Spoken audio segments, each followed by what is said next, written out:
গভীর রাত, দূরপাল্লার বাস থেকে নামছেন যাত্রীরা।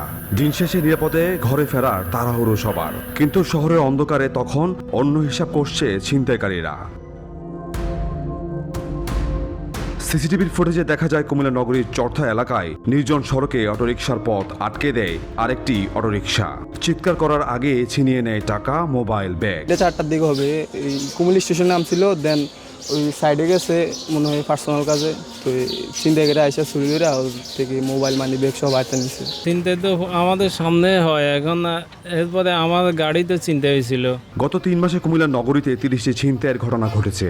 শুধু রাতে নয়, ভোরে বের হওয়া শ্রমিক, চাকরিজীবী এবং ব্যবসায়ীরা এখন নিরাপদ নয়।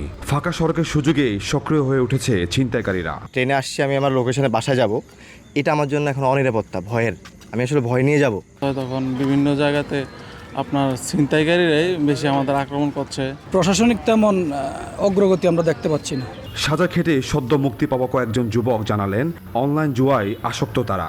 এছাড়া শহরের কাছে সীমান্ত হওয়ায় অবাধে ঢুকছে মাদক। সেই টাকা জোগাড় করতে জড়িয়ে পড়েছেন অপরাধে। আমি কাজ টাজ করতাম, সংসার ধর্ম চালাইতাম।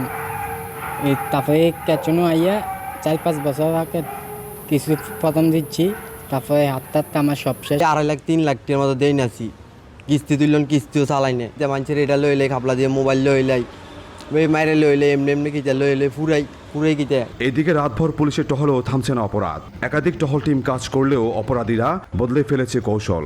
ছিনতাইকারীরা গ্রেফতার হয়, আবার খুব দ্রুতই ছাড়া পেয়ে যায়। ছাড়া পেয়ে তারা আবার দ্বিগুণ উৎসাহে তারা আবার সেই পেশায় সংযুক্ত হয়। আমরা আমাদের নিরলসভাবে কুমিল্লা জেলা পুলিশের পক্ষ থেকে কাজ করে যাচ্ছি যে কোনো ধরনের অপরাধ মোকাবেলায়। গত কয়েক মাসে ছিনতাইয়ের ঘটনায় 50-এর বেশি ছিনতাইকারীকে গ্রেফতার করেছে পুলিশ। অনলাইন জুয়া এবং মাদকের টাকা যোগান দিতে বাড়ছে ছিনতাইয়ের মতো অপরাধ।